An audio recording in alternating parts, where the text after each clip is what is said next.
Hey guys, it's Queenie. This is a project share for Tina Kappa's 500 plus subby challenge giveaway. She wanted us to make her a pennant and send it in, and this is the very first one I've ever made. I've never done a pennant before, so definitely some learning involved. But you know, you learn, and you do it better the next time, so hopefully I'll do it better the next time.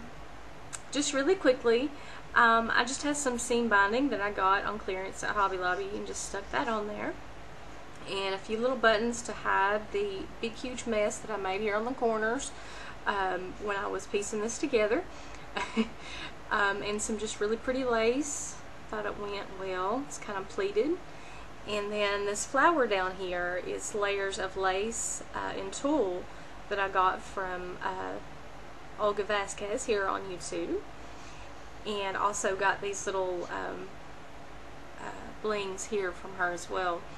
The image I found on Pinterest, and I just printed it out and colored her up in my cheapy old colored pencils, and then I just cut up some balloon shapes. This is just crochet thread that I stuck there, and I put it on her little wrist so it doesn't float away.